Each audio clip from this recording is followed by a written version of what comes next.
right, hello. Welcome to Adventures in Lollygagging. We're back tonight. We're playing more, what the hell's this called? Swords of the Serpentine.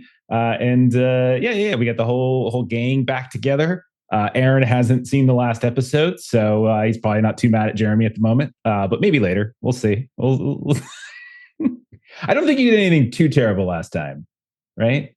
Trying to remember. I was on pretty good behavior last time. I thought, I think you were okay. There was something. I don't remember. Yeah, but it was to Vincent. It wasn't to Arkadiy. It was Vincent. Yeah, that's what it was. That's right. Mm-hmm. It's because Altavira thought that Chauncey was Vincent or something like that. I can't remember. Yes. Yeah. That's what it was. So we'll just do a running gag. The elderly members of the family keep confusing me for somebody else, and I'll just run with it. Yeah. And no one, at some point it's just we're gonna shrink it, and she's just gonna look at you and be like, Solavita? What? And then we'll just go from there. It'll be great. I haven't aged poorly. Yeah. Well, you two are both the same age, or roughly the same age. Yeah. That's why he's trying to hook you up with his best friend, who's roughly the same age as well. Yeah. Right? Who wouldn't want to go out with Piss Pot Randy? Me. Honestly. That dude's got a lot of mileage on him. Buy low, right? Buy low. He's just got he's a shooting star. Aaron, I will set Arkadiy up with Piss Pot Randy. It'll be a glorious day. I'll make sure you have flowers and chocolates. It'll be great. I do like flowers, so yeah. That sounds good. I'm really curious to see where we're going to be in 5 years.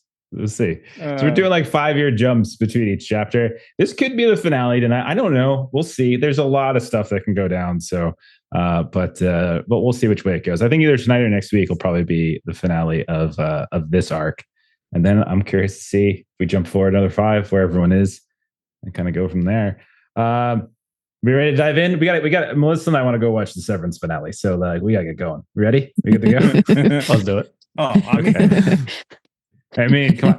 All right. So if you guys just want to drown yourselves the first 10 minutes, that'd be great. Because I think it's out. right now. All right. Last time around. Go for it. Yep. Here we go. Whoa, jump in the water. Cannonball. Runs way back to the Scarpaccios. Smart. I know the whole. I mean, you might as well at this point. Your house is kind of a mess. All right. Last time around. We followed Chauncey and Fortuna and Solavita, and Arkadiy was with them. You were investigating the destruction of your family's manor, not the whole manor, just one of the northern towers. The Guild of Architects was there investigating, along with some of the basic city watch. Solavita, you were able to talk with some of them, and they didn't really discover any signs of any kind of structural instability, anything that would sort of explain this, would make sense. The only thing they noticed was that the building materials themselves just seemed to crumble, and it didn't really make sense. One of the servants was able to show Chauncey that there are other places on the manor that seems to be suffering the early stages of the same kind of degradation, and it was kind of on the verge of collapse. And you were also, Chauncey, because you were so kind and you spent one of your ridiculous lucks, you found a missing servant by the name of Matteo who was buried in rubble. Solavita, you were able to kind of sort of putting a few things together, come to sort of the theory that this is possibly related to your matriarch having had some kind of blood pact thing and being removed from the grounds, and perhaps from Eversink herself could be what's causing this. She's somehow magically connected in some ways. Chauncey, you didn't want to keep the servants in the house, so you arranged to have them stay with the Scarpaccio family. Fortuna, you managed to connect with another branch, a branch of the family by marriage, a lesser-known noble house, to get Altavira and Pelletier and some of the other nobles of your family to stay there. We looked over at the last college where Vincent was now. He sailed away from Eversink out of Sag Harbor, and he learned a lot about what they were planning, which was they were going to rendezvous with some of those Saltbound assassins that attacked you all at the beginning, near a place called the Seething Fen, which is a former salt lagoon that's now overrun by swamp and by these creatures called the Chugat, which you've heard about before in your readings from our last chapter. They're like big toad creatures that live out in the swamp, humanoids. And then you also learned, Chauncey, that these pirate assassins were tied to what they called Commodore Falcone, who led an ill-fated expedition up the Serpentine River into a place called the Destroyed Plateau, which is, legend has it, is just infested with demons and monsters, but also a whole crap load of treasure. That went terrible. That expedition ended in catastrophe. Falcone, he fled on his ship. He left the other ship that he brought behind. And apparently these assassins were part of that ship that got left behind. And they somehow got bound in some way to some of the evils of that plateau.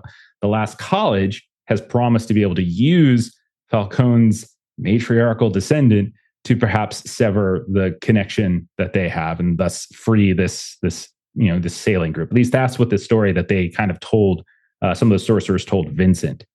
And then they would get some sort of immense power, vague and ominous, whatever that means. Vincent, you are also able to spy the headmaster's office, which is what they refer to it as the only place you haven't really been allowed to go while on the ship. And it was covered inside with char, like everything had just burnt to the crisp. And there was a coffin as well. It was affixed to one of the walls. Back in Eversink, the rest of you went to go visit Cametown, where Chauncey, you were able to have a contact connect you with Oscar Skovgard, which was the machinist who had created the tools that Solavita had found that Edda had been using. And Oscar explained that Edda was being hounded essentially by debtors. She's the last surviving member of her family, and these debtors are just like kind of coming after her intensely. And so you were able to, through promising not to hurt her, to talk to her. And in that, she basically told you that a prima donna at the opera house was behind it all, and that Edda had no idea there was any sort of assassination stuff going on. She just thought it was going to be a standard, like, kidnap, ransom, get some cash, and deliver the matriarch back. And so she was freaking out. And so she also told you that she delivered Eliana to a group of sailors over by an Alderhall lighthouse. And then those sailors, she had overheard them saying that they were moored, that their ship was moored somewhere in the seething fen. And that's basically it. Chauncey, I think you invited her to the Scarpaccios, and Oscar said he was going to deliver her there. And that was last session. A lot of stuff going down last session. So I think we talked about this before stream. You guys said we're just going to assume you guys are going to get to the seething fen. We don't have to play out how you do it. I'm just kind of curious if anyone, how do you think? Do you think the family has a boat still? Like, I know you guys used to have a merchant fleet. Do you have connections? Does anyone want to volunteer a connection that gets you a boat that would take you out there? Yeah, I think I would use my Thieves Guild contact and get a smuggling boat. Call in a favor and use a smuggler's boat to get us out there. Nice. Okay, so then we'll open up, and it is at this point, we'll say it's sunset by the time you get out there, as you're not necessarily aided the way the Vincent's ship was by these sorcerers of the air sphere. And we see you all on this ship, this smuggling ship, and it's kind of sticking to the shadows a bit. We're a ways from Eversink at this point. And as we're approaching what looks like this more of a wetland area, and you can see these big like mangrove-like trees that are just kind of like leaning over and brushing the silty water here and there. You can tell it's much more difficult to traverse these waters. And remember, Vincent, you had seen again, like they weren't just sailing here with this giant ship. They were using some elements of their sorcery to allow them to kind of more easily navigate these waters. But I'll say, as a way of, because at some point you all would probably track them down. No one here has wilderness mastery, right? Okay. No. I don't think so. Yeah, that doesn't seem like a thing that Fortuna. She's out in the jungle. Anybody Such rangers spend time in the wilderness? Good God! You could have call just her said the like bushwhacker of the family. Fortuna. You could have said this is how you know a lot about gardening or something like that. Wilderness mastery. You have this beautiful whatever. Okay, I do have a personal garden. One of my iconic items is a personal garden. Oh, look at that. Okay, well. Somehow that helps you in this situation. Okay. So you all are on this, with the exception of Vincent, you are on this slow, like kind of slow moving, carefully moving in the dark waters. Maybe there's a hooded lamp that you're using to kind of keep some light in the boat, but not necessarily show. You can see as you start weaving through these patchy islands, it has a feel for what was at the the deepest levels of the undervaults when you were exploring many years ago what was beneath your manor. As you can see these little islands here, these mangrove-like trees coming up and like gnarling over like hands. You hear the sounds of insects buzzing, and you can hear the sounds of splashes of water as various reptiles are climbing out and dipping back in. Some you catch the sight of, some you just kind of catch the tail slithering into the water. More than once, I'll say Arkadiy, since you're usually a fairly vigilant person, you hear the sounds of like croaks, like, and it's like echoing as if communication is happening in the distance. It's not just your average frog or toad, but you would probably know that you would know by reputation that this place is somewhat dangerous. But what you see in the distance, because the ships that the sorcerers are traveling in are making no attempts to hide, is you can see lanterns hanging and they're almost like stars, like these big globes hovering up in the trees. And you see in the distance that there is a very large ship.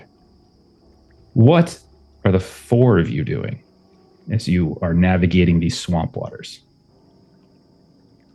So I will be the getaway boatsman. I'll stay here. I'll keep the boat safe. No. I don't think. Look, I'm not touching that water, but if I have to, you have to. I saw a thing with a tail and I've seen all sorts of things bubbling up. It's not pleasant. If I have to touch it, you have to touch it. I don't want to touch it. I don't want to touch it. We'll both be okay. We'll tell the others we're going to stay on the boat as a getaway boat. Was your excuse? Yes. Okay. I'll back you up. Dear cousin, I am standing right here, and no one is staying on the boat. We must all go forward to save our dear, whether or not we save her or not, we must be seen as being responsible for her rescue if Fortuna is ever to be elevated to the matriarch spot. She must see Fortuna saving her, and she must see us supporting Fortuna. So we all go. We got to be there for the big blood drinking ceremony. Yes. You've seen the condition of the manor. This situation cannot continue. We must do everything that is in our power. So do we want to try to stealthily get our boat close enough to board? Yeah. I think that's probably... I would agree. Unless we go into the... I mean, we could try to swim it, but I think that might be bad. I'm not touching that water. I think from the description, we are very, very outnumbered. So I do believe that stealth's cousin is a very wise idea. Can Arkadiy, using his vigilance, get a lay of any watchmen or guards on the ship? Right. If you're using vigilance, no roll necessary. You can definitely see through these trees, lanterns hanging from various masts and beams, and definitely in some kind of crow's nest, there is someone up there, and they're looking around. They're it's hard to tell exactly what they're dressed like from this distance, but you can definitely tell there is a person actively up in the crow's nest of the ship that you see, for sure. There is problem. Up in crow's nest is lookout, and they are able to look 360 degrees around ship, so approaching ship in boat may be difficult unless someone has a plan for disabling person in crow's nest from distance. This is not my skill. Not mine either. I can't help here. I suppose I could attempt to swim to the boat, sneak up on it, climb the mast, and attempt to kill the person in the crow's nest, and then you could bring the boat up. But most likely I would die in attempt. However, Fortuna, if this is your wish, I will attempt it. But if I fail, they will know we are here. That seems like a lot of steps, and things could go wrong at literally any of those steps. Terrible plan, but... So I knew we were talking about this. I want to say maybe off air before last session. Yeah, I know where you're going with this. Fortuna has 8 of 8 in preparedness. Yeah. That haven't really dug into too much. So yeah. I'm not exactly sure what the thing would be to shoot something from afar, but I would like to say that maybe we brought something that might be like crossbow or someone crossbow. Absolutely, we could definitely cool. tap it. I'm pretty cool with saying you guys got a boat, but I think any other things like that on short notice, we'll say is probably going to require. So we'll do so. So what's it called? Preparedness is a general ability, but there's also flashback. Flashback. Sorry, yeah. But I don't think you necessarily need to use. You don't necessarily need to use flashback in this situation. You could just make a preparedness roll to say you brought something with you. Flashback is I think more of. I don't know if you would have to tap into it at this point, but you can say you did if you wanted. Yeah, because flashback is just sort of saying that I did prepare something. Yeah, that feels almost more like the blades in the dark will actually sort of thing. Yeah. So what is it that you think Fortuna would have tried to procure while Arkadiy was getting the boat? So I would say that Fortuna recognizes her inabilities with things, and the situation was known that we are going to be on a boat and we are going to be approaching other people on a boat. And, I would say that she studies enough about the family and whatnot to sort of recognize that when you're doing ship to ship combat, you need things that are projectiles. So I would say that was sort of her thinking in that. So she finds cousin Franco that has a. You shouldn't be saying. You can't say things like that because now I got to write it down. Cousin Franco. All right. Who has crossbow and grape shot expertise. Okay, so make a preparedness test. Difficulty 4. Like you're just looking for like heavy duty crossbows. That's all you're looking for. Like you're not looking for any sort. Okay, yeah, that's fine. If it's just like heavy, like really heavy things that take like a full, that's fine. I would say a difficulty 4 is fine. So give me a preparedness roll. Spend 2, I think. Okay. I need to roll a 4, so hopefully that'll be good, and it'll leave me some other things left. Come on, roll. Okay. Wait, why did that not? 3 plus 2. You're 5. Yeah, 3 plus 2. Yeah, she didn't calculate. Okay. So we'll say that that you have a couple very heavy duty crossbows that your cousin Franco. I'm going to say, since you specifically tapped into your cousin, that they're not modern top of the line stuff. They're like older versions, right? So they're not the most advanced engineering. So it's like you see these. So I'll say you have like these big, like since you rolled a 5, you didn't get like a crit or anything on this. We'll say that you got like maybe like 2 of them, like these 2 huge ones, because they're essentially the size of a person. Like that's how big they are. They take too big arms to just sort of reload in a whole second. But you have them. They're not the type of things like we think of. We just move around hand crossbow stuff. There's these 2 chunk heavy duty stuff. Okay. What do you even do with these things? Do you shoot horses with them? So I think you siege castles with them. Cousin Arkadiy, I think you might have missed when I had cousin Chauncey carry these for me. They're so very heavy. But perhaps this might be of assistance in what you're discussing crow's nest shooting with. Well, indeed. Let's give this a shot and see if we can take out person in crow's nest. Could be a tough shot, but we'll see. Well, if there's 2, we can take 2 shots.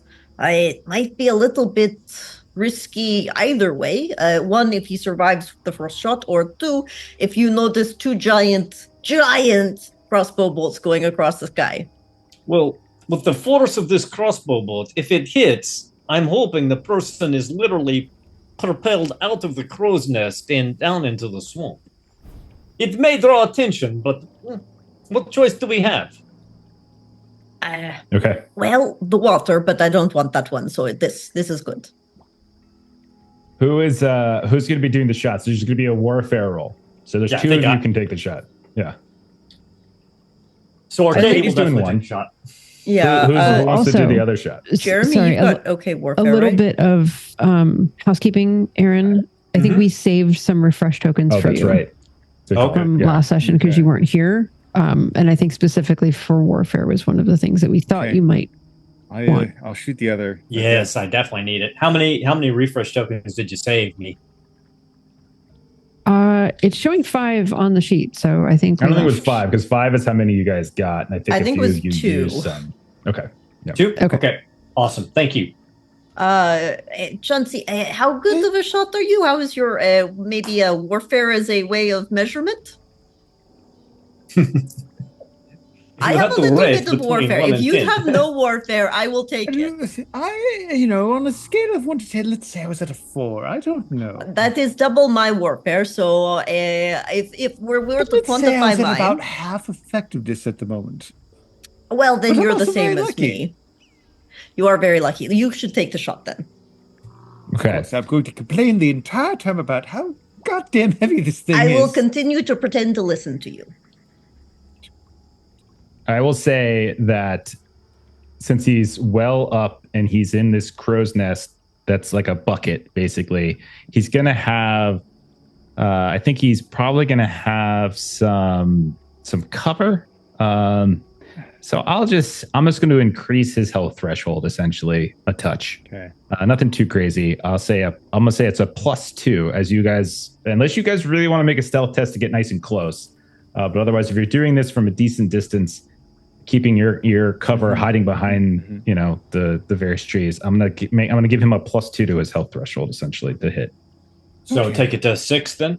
It'll be 6, yeah. Okay. All right. And to get a crit, you have to remind me. It's Crit is 5 over. over. Yeah, crit is 5 So it'd over. be an 11 to get a That's And the crit. AOE, yeah. Not for me, at least. I will. I am going to spend a point of vigilance to get a +3 on this attack. So basically, Ooh. I'm locking in my aim on him. I like it. Okay. Do I squeeze the thing or do I do? What do I? Oh, well, I think there's a crank Shoots it there. I think directly we into need the to pull boat. that first. Just wait, Chauncey. So, and then I will spend 4 points of warfare on the roll. Okay. So it'll be this roll plus the additional 3. All right. I like it. 7. 5 points of warfare. I really got to try to get a crit here. That's pretty good. It's a good roll. Ooh. Plus 3, 13 in total. 13 will be a crit for sure. What the hell is this? Oh no! Don't point it that way. That's towards me. Okay, Arkadiy, you're gonna go ahead and crit that. So that's an extra D6 on this. So go ahead and roll. Right now you're rolling 2D6 plus 1, and since you spent 5 warfare, one of the first D6 is a minimum of a 5. Okay. So give that a roll. I'd like to think that I. It's shot one of the 2d6. frogs. Is it flat 2d6 or is it 2d6 plus 1? It's 2D6 plus 1. Yeah. Okay. Oh my God! Look at that roll. Oh my 13. god! Aaron's coming back strong. Double All right. 6s. Okay. It's always So- nice when Aaron's a player and you're not the GM. Minus Yeah. 2 to their armor, too, if they're wearing any armor, because Oh my. It's not even going to matter because that's plenty of damage. So that's 13 points of damage, and you had described what you had hoped for, and that is exactly what happens. You fire up, and he's looking around, and the force of the crossbow just takes him completely out and throws him out of the nest and somewhere into the dark swamps. Meanwhile, Chauncey's shot. How did Chauncey's shot go? I rolled a 1. I'd like to think though that Shot into the water. I shot one of the frogs. Yeah, you just hear, and then you see something splashing around in the water. Meanwhile, Good try, Chauncey. Very good try. How many refresh tokens do we get for for killing that him, individual? I think he's 3. You get 3 for that. Okay. He actually wasn't a mook. Okay. Meanwhile, on the ship, Vincent, you have been, the last we saw of you, you had watched some of the sorcerers leave the ship, and they kind of caught onto a skiff, and you saw them go deeper into the swamp to presumably meet up with the other ship, the assassins that they were supposed to meet with. That doesn't mean there aren't any sorcerers still here. The one you've been talking to, and a few others, and some of your and some of the crew as well. What kind of vigilance does Vincent have? 0. You have 0. Okay. All right. So I'm going to say then, unless there is there's a spend you want to make to notice this happening above you, I'm going to say you don't even notice it, right? Because it's that quiet. No one else seems to. So what are you doing, Vincent, at this point? Sun's coming down.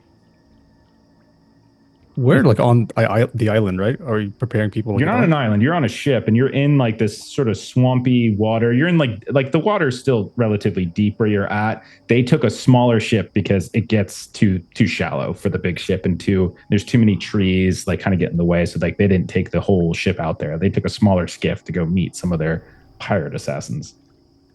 So that's where you are. You're on the deck. You're on the deck of this sorcerer ship. So essentially, to continue on, I'd have to get off as well. So you want to try to get off of this ship? Yeah. Are they just doing like a pit stop, or are they coming back on the ship after they meet? From what, as far as you know, that they were going to meet with the captain of the other ship. You don't necessarily know specifically what for, like whether it was to get debriefed or whether it was, you're not really sure. You do know that the next step, though, is that the two ships will be going upriver, and they will be eventually traveling towards the plateau. So like, it's not like they've left you completely, but I guess they were just doing some meeting of the captains kind of deal. Got you. I tag along, try to get some more information about what's happening. You want to try to go on that? Okay, yeah, sure. Yeah. So let's reel it back, and we'll say a little bit before all that crossbow firing happened, before your boat even probably arrived. So maybe like half an hour ago, Vincent, you see like Ludovica and some of the others. How do you make your case to go along? What is it you say? Like, give me like a pitch to them as she sees you coming down. It could be useful here. If something you might need from me, something I might know. What is it you would know, my sweet? The main Wallens, more about them. I've spent time with them. Ah, yes. I see. But are you going to be able to keep your composure, seeing your dear, beloved matriarch? For we have it on good authority that she is captured on the ship, as has been our arrangement. Arranged it in my head that yes, I could, but it'd be a good test to see her. Yeah. And she leans very close to you, and she starts kind of like cleaning up your collar and your shirt a little bit. Like, now, you would not be trying to deceive us, would you? Of course not. I've already made a pact with you guys. Yes, you have. Do you know what happens to those who break that pact? I've thought about it, but I'd rather not find out. I could tell you if you would like. Or you could be surprised. You could tell me. If I knew, I still wouldn't try. And are you being truthful? Yeah, truthful. I'm not going to attempt anything. And she's like, yes, perhaps you could be helpful. If the old woman is pitching a fit, you could calm her down. Perhaps a familiar face would help. Yes, come along. So I'll say you made a good case. No roll necessary. Pop on the boat. And I'll say that you and Ludovica and like maybe one or two other of her like apprentices. You can tell that Ludovica is given a wide berth. People seem to look to her as like in charge, even though there is that headmaster. And then it looks like a couple of bodyguards. There's probably like about 8 or 9 in total people kind of on this skiff as is sort of pushed and moving through the swamp waters. Now, you eventually find yourself as you travel through, and as you get deeper into the waters, you realize like your fellow sorcerers are at attention. They're not just languidly leaning back like they have been on the deck of the last college. You can see many of them are actively looking out. A few of them, you can see their eyes glowing as if they're searching through the shadows here and there.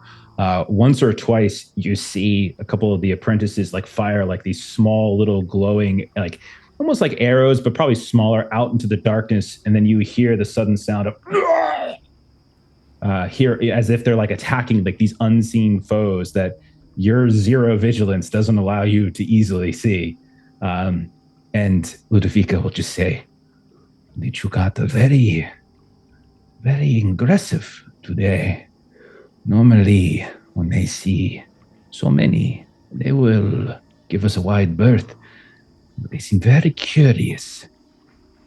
And then one of the other sorcerers just fires like a much bigger like bolt of like blue fire that just arcs through the sky and just explodes on one of these small round islands. You see this mangrove tree just suddenly catch fire, and you see scurrying away like 5 of these large rotund toad-shaped folk covered in skins and furs and weeds. You can see a few of them with these big glowing yellow and orange eyes. They just kind of dive down into the water and they scurry away. But you know at this point that they are lurking out there in the waters. Eventually, you find yourself at the base of another ship. And honestly, Vincent, it doesn't even look like something that's sailworthy or seaworthy, I should say. It is dark, but also salt encrusted. You can see the boards, the planks themselves are partially rotten. It has the look of like something pulled from like a mummified corpse pulled from a tomb. It has that feel, yet it's a ship. This sort of grime is covered to it. There's fractures here and there in the wood themselves. It doesn't look like anyone has maintained care on this ship in God knows how long. But nonetheless, there's a light or two up on the deck that suddenly come on. And you see a couple figures come to the edge and drop a ladder. And then everyone one by one starts scurrying up. I'll join that line. Yeah. Okay. So eventually you find yourself on the deck, and the deck is no different than the hull. It just looks, it looks like something, it basically looks like a sunken vessel that has been pulled up out of the water and is just sitting here floating on this swamp water. And you see around you, well, an array of these filthy looking sailors, some with their pants kind of cut just below the knees. No one's wearing shoes whatsoever. Scars left and right. A handful you can see are missing hands, and there's hooks or some other device kind of replaced. You can see that some of them have like bone exposed. Others are missing teeth. And then a pair, like three, actually I should say 3 people kind of walk to approach, and you can see it's like this group of, like Ludovica and some of her sorcerers kind of meet in the middle of the deck.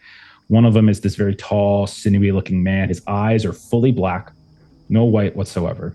And he wears what looks like a captain's hat. You see behind him is this enormous figure that is pushing 7 feet tall. And you can see his body is probably almost half as wide. Tattoos from his bald head down over his stomach, and he barely wears anything remaining of his pants. And then you can see behind him there is a kind of a woman, a lithe woman. She's got this braided hair, and you can see she's playing around with these daggers in her hand. And when one of them goes down the finger, it almost looks like she throws it. It turns to mist.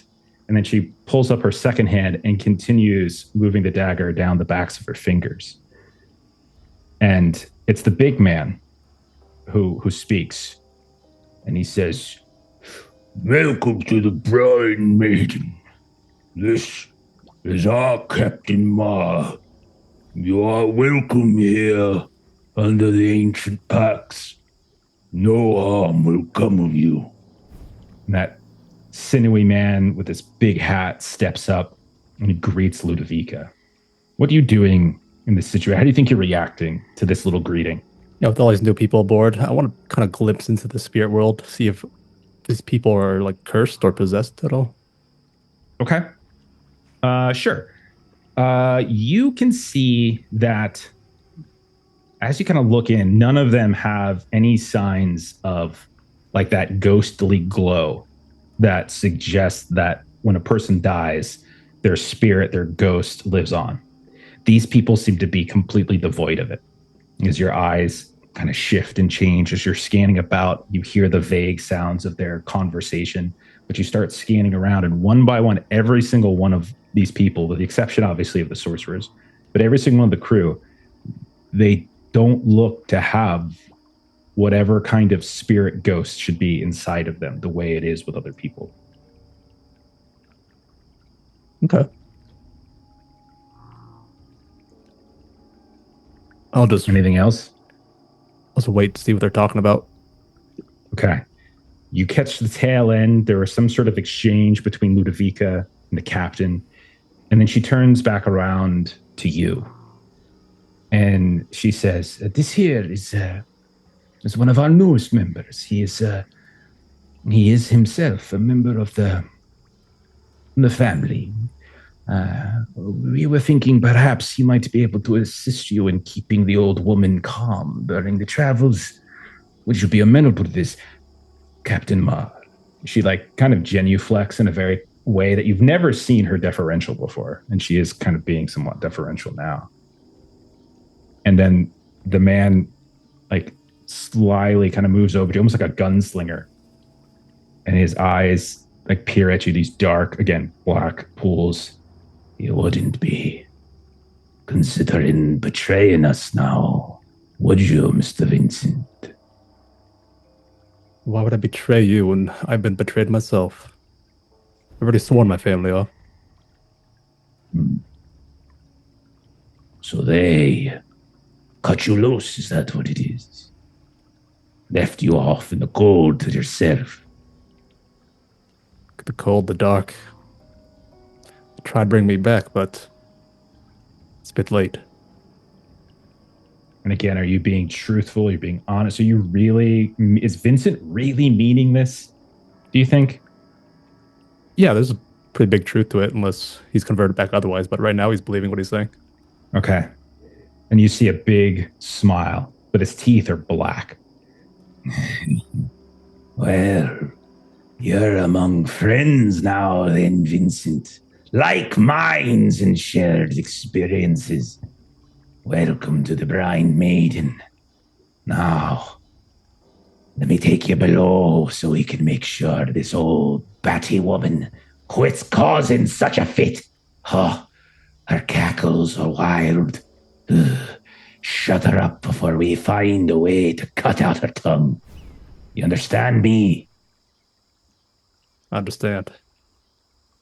And so they lead you down. They open up this chained, confined door, guards out front. And there you see, in the nastiest little cabin, Eliana Mainwallen, terrified, confused. She's like looking out this barred porthole, effectively. And you've probably never seen her so energetic of late. Like she's usually just kind of sitting on the throne, and she'll talk and stuff like that. But you see her like kind of up and moving around. She's like, let me out. This is not. No. I should not be here. I can't be here. Bad things will happen if I am not returned. And she's just panicking like crazy. I'll step out. Eliana Mainwallen. What? Oh, that voice. And she looks around, and like one of the swabs that are kind of going with you, like holds up a lantern next to your face. Oh, rescue. Oh, you good sweet boy, you've come to rescue. Oh, yes. And she like kind of waddles over and kind of grabs you by the hand, and she's like, oh, bless you, thing. I knew someone would come. Yes. I'll pull my hand away. What? Sorry, Eliana. You're on the other side now, where I used to be. Oh, Oh boy, no. Oh, no. And then she's like, no, it was not. No, we tried to get you out. We couldn't afford it. We didn't have the funds. You killed so many. And this is the most coherent you have ever heard her. Genuinely, like she seems to be in this like this daze, this sort of like she's far off all the time. Whenever she's like whenever you've met her in the halls of your manor, but she is so coherent all of a sudden. No. It's just they wanted so many. If it was just one or two, we could afford it. But you killed a dozen or more. It was so public. They wanted them. They wanted the punishment. I'm so sorry, boy. I'm so sorry. And she's just reaching out and grabbing you, tears beginning to come down her eyes.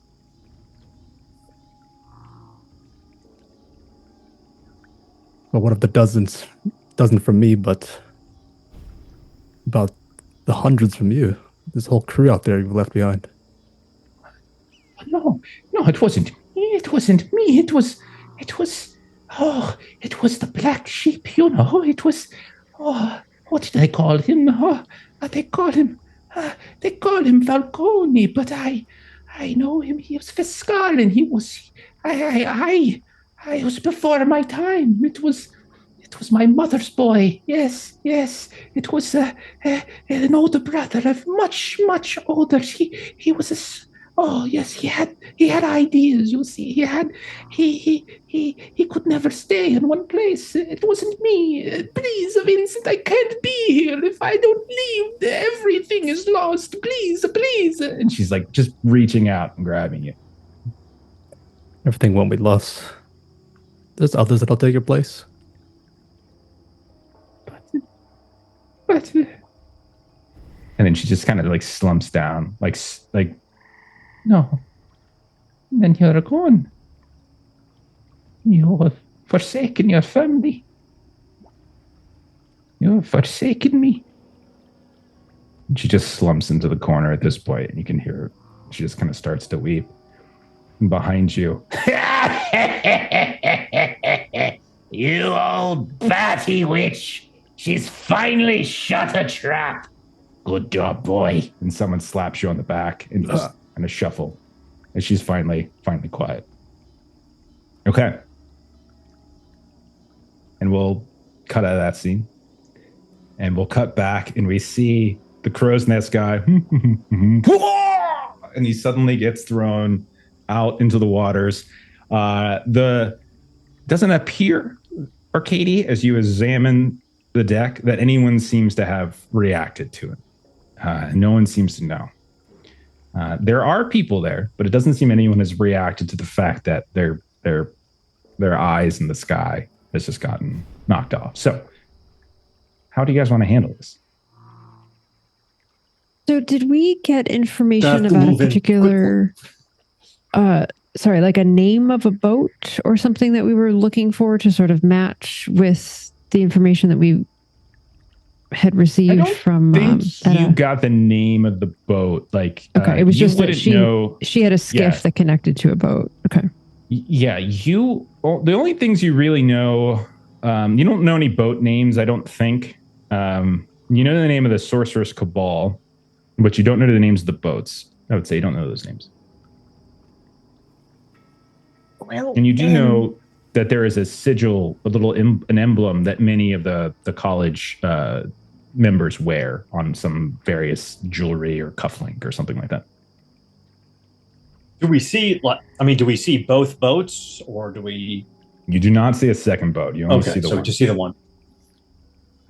If I can steer the ship, I think I can do okay at getting it where we need to go, and I can sneak on while you guys hold the fort here. Maybe Arkadiy can join me, but I'm not sure how.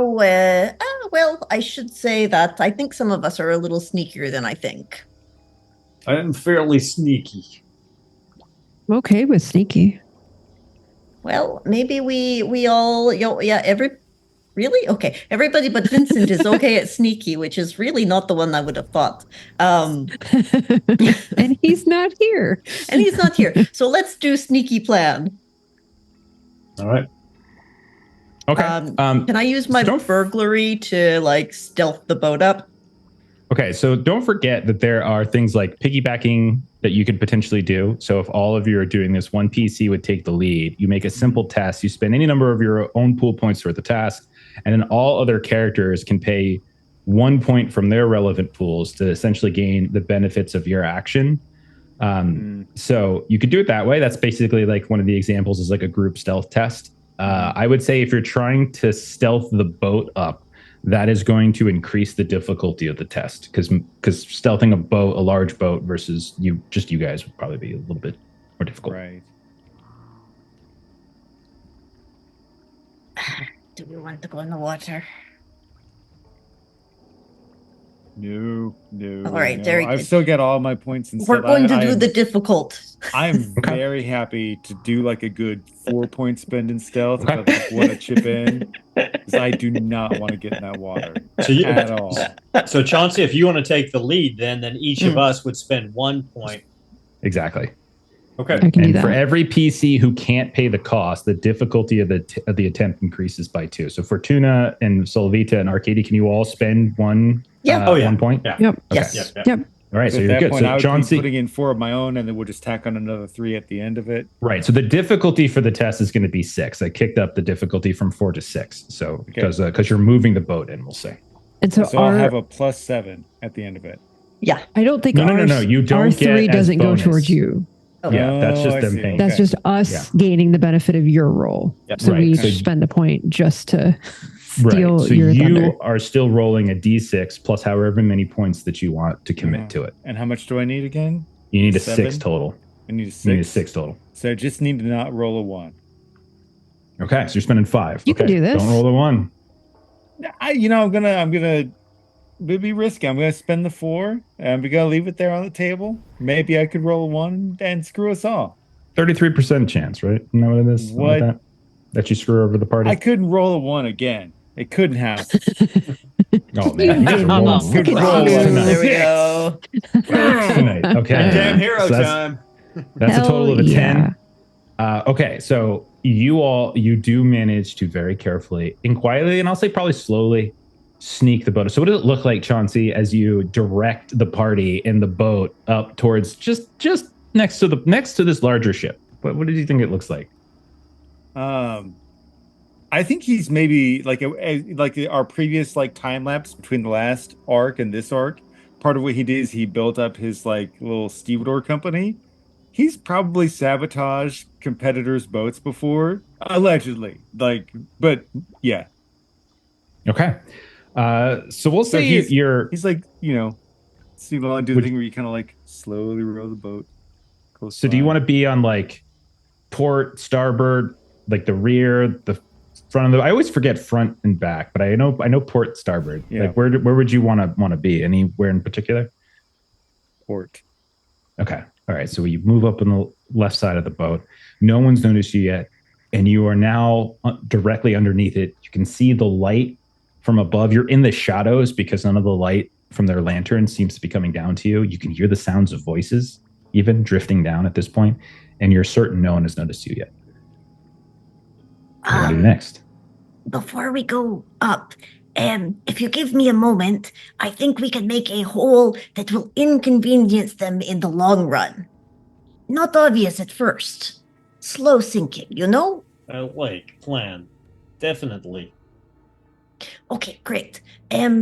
So Jeff, with that, could I use burglary, which I know it's like deactivate or evade mechanical traps, find subtle places of breaking and entering. Can I break into the boat?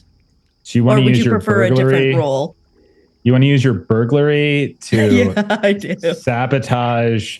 I'm boat. happy to do a different thing. I'm warfare, I guess. No. I would say- this feels like a burglary or a stealthy thing to do to me. If you're looking to do this, so if we're doing an investigative stuff, so it would be I would say skullduggery or spot I can do frailty. skullduggery. Spot frailty, I would also take in this case because Ooh, spot frailty, the spot idea of looking frailty. for a weak spot in the Yeah, hull, right? for sure. Oh, does Fortuna want to do? I have skullduggery. I do not have spot frailty. Oh no, my spot frailty is specific to people. It's I'm going to use skullduggery. I have spot frailty, but I don't have any points left. I will spend the point of skullduggery, and I'm going to make a nice little hole for slow water entry. Okay. Do you have like thieves tools, like some sort of like grinding drill or something? Is that what it is, or what do you think it is that you're doing to actually create this small hole? Like she goes into those holes. She has tools for the Architects Guild. Okay, that makes sense then. But she also she has a few extra tools in that kit, considering she goes down into those deep holes where there's forgotten areas of the city and probably needs them for certain things. Okay. So you get out your little kit, break out some of your tools, you start breaking through some of the boards of the hull. You use these probably well-crafted tools that are allowing you to kind of cut through some of the hole here just above the water line. So as the water kind of undulates, you can see some of it's like drifting into the hole that you've caused, and it's certainly going to be an issue. But like you said, it's going to be something maybe like a slow issue. If they start to sail away, this could eventually cause a greater trouble. Okay. Doesn't seem that was detected. That was successful. You're underneath. You're in the shadows. What do we do next? Hey, should we sneak on? I've done my work. Arkadiy? It's time we try to find the dear matriarch and make sure that she sees Fortuna save her. Oh, yeah. So that she'll give her blood, yes. Indeed. Yay, Borda? We believe in Borda. Okay, let's go. Okay, so you're climbing up? Is that the idea? It's the idea. Yeah, we're going to go sneak around and see if we can find our matriarch. Okay. We're not going to do another stealth roll. We're going to say we'll carry that over. You climb up, and I'll say maybe there's easy handholds or something like that. It doesn't look like there's an active ladder down, but you climb up and you peek above the the railing just underneath it, I should say, just over the deck where you climb up.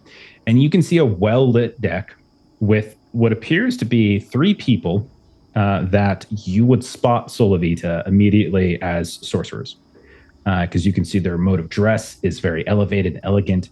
And you can see one of them is almost like kind of twirling around in their hands, like what looks like a goblet. Like they're not willing to hold the goblet. They just kind of have it in their hands. It's just elevating above it. One of them you can see is sitting off on some kind of deck chair, like looking out into the darkness, but has like books in front they're reading. And you can see a third is up here as well. That is you can see is more just sort of looking around, like wandering around. There's also several people up here that are dressed in a uniform, as if they're sailors and such.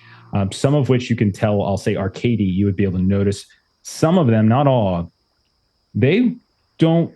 You can tell that they're almost being camouflaged in some ways. It looks like some of them are quite big and they have very noticeable weapons, whereas others look just more like deck workers and things like that. They're all wearing the same kind of outfit. So you think that there's a handful of bodyguards up here for these sorcerers.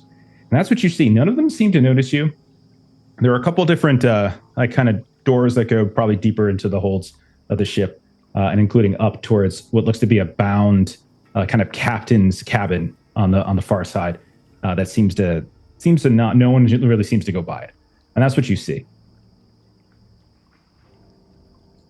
Okay, so lots of magic users and guards hidden around, but I think that area there looks like it might hold something important. Otherwise, maybe we check below for jail? Yeah. If Matriarch on boat, she'll be in hold somewhere. Try to sneak down and see. Okay. I will say, sneaking across the deck and down that, I would ask for another roll for. That does seem, because now there's active people and their alertness modifiers are going to be coming into play here. So if you're trying to sneak around and climb up when no one's looking and trying to get into one of the deeper holds, we can do that. Do we want to do the same thing as before? Do someone to lead it, and then others are going to follow? Oh, Probably. I guess so.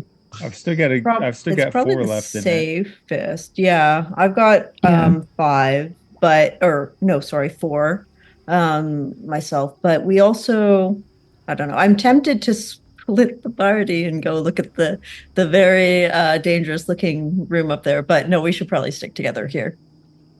Go for it. Yeah, Let's have fun. Let loose. Check out that weird looking captain's quarters that nobody wants to go near. I'm sure everything will be fine. Okay, so who is going below? We'll start with them. Arkady's going below for sure. Okay. Who's going with Arkadiy? Do you really want to go alone, or do you? Because I don't like the idea of going below. I like being. Fortuna would go with Arkadiy because the logic here is that that is where Eliana would be. So Fortuna should go where we think Eliana might be. So I think Fortuna would go with Arkadiy. Chauncey, you want to have a little sneak up there in that dangerous looking... Oh god, yes. The last thing I want to do is go below deck and be trapped down there. I'm not fighting my way back up. It's not going to happen. No. We're all going to die. We also started... It feels that way, right? Yeah. Except for Vincent. I think Vincent's cool. Yeah, I think Vincent's pretty good safe. to go. He's got a bunch of friends now. Look at this. Yeah, People who he's respect good. him. Yeah. Okay. All right, Arkadiy, Fortuna, if you want to do we want to do, so since we're doing 2, so there's a different rule for 2 if we wanted to do that. So the two person rule, it's called cooperation. Cooperation. So two characters work on a task. One of you agrees who's the lead. The leader can spend any number of points from their pool, adding it to the roll, and then the assistant can spend any number of points from their pool, and then all but one of these points is applied to the roll. So basically, it's like you have to spend 2 points to get 1 bonus from the assistant. That makes sense. So which one of you is leading the way? I've got 2 stealth left. I will lead the way. I've got 4 stealth left. Okay. It's going to be modified by the alertness modifiers of those on deck. So the best one is just a 1. So it's going to be a 5 you're looking for on the roll. Okay. I will. I'll spend 3 stealth, so I still have 1 left. Okay. Are you spending? I'll spend my final 2 to give you 1. Okay. And then I'll give him another +1. Yeah. Okay. Perfect. So it's like they just. So you have a total of +4, I think. Total right? +4. Yep. Yeah. So you're going to pass, no problem. It's just a question of how well. All right. Barely. With a 5. It's a good thing you spent all those points. Is that is a 1. Okay. Wow. So I'll say Chauncey and Solavita, you see Arkadiy and Fortuna, they time it. It's about timing as much as anything. It's well lit deck, but it's not like it's filled with 30 people. There's maybe a dozen spread across this large ship. And you just kind of time it to where that roaming sorcerer who's just kind of moving about isn't looking, and like a few of the deck workers who are actually doing proper work. You can see their backs are turned, and you just slip behind one set of like barrels and crates, and he's going to sneak over behind some rigging and such, and then behind a mast, and then suddenly you're able to make this final scurry towards this vaulted door. You can see it has like this little point above it, and you descend into the holds. Chauncey and Solavita. Very awkward because Arkadiy is very stealthy and moves fairly lively, and Fortuna is just like kind of is like grasping onto the back, and she moves much less athletically and smoothly than Arkadiy does. We've seen the picture. Would be very fun to watch. Like if we step back and the camera's like just a little bit away from the ship, you're just seeing the silhouette of your shadows moving. Yeah. So we've seen, like Melissa's dropped, because your character is based off like a video game, right? Like a video game character that you saw? Yeah, like so it was kind of a heavy vampire therapist, and there was this old Renaissance Italian woman. Just picturing her. Yeah, just picturing her sneaking across. Okay, so the 2 of you make it down to the hold without being seen. Chauncey and Solavita, you want to try to get over to... I don't mind leading this one. I'm tempted to dump all 4 of mine in. I'm glad to spend 2 to give you 1 more. All right, let's just do the whole lot. I would say Solavita, only spend 3 then, because you would only need a +4, because you're always going to roll a minimum of 1. Okay, well then I will do 3. Thank you, Chauncey. We much better.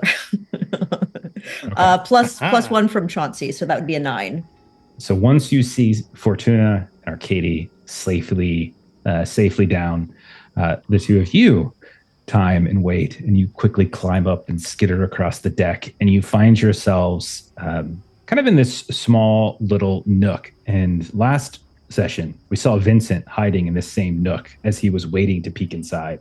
And the two of you, there's a small little window that looks inside. It's boarded up, but you can see like there's some room between the different boards, and you can look inside and see exactly what I described to Vincent, which is a room filled and covered in char, and it smells like smoke and fire, even though there's no active flame.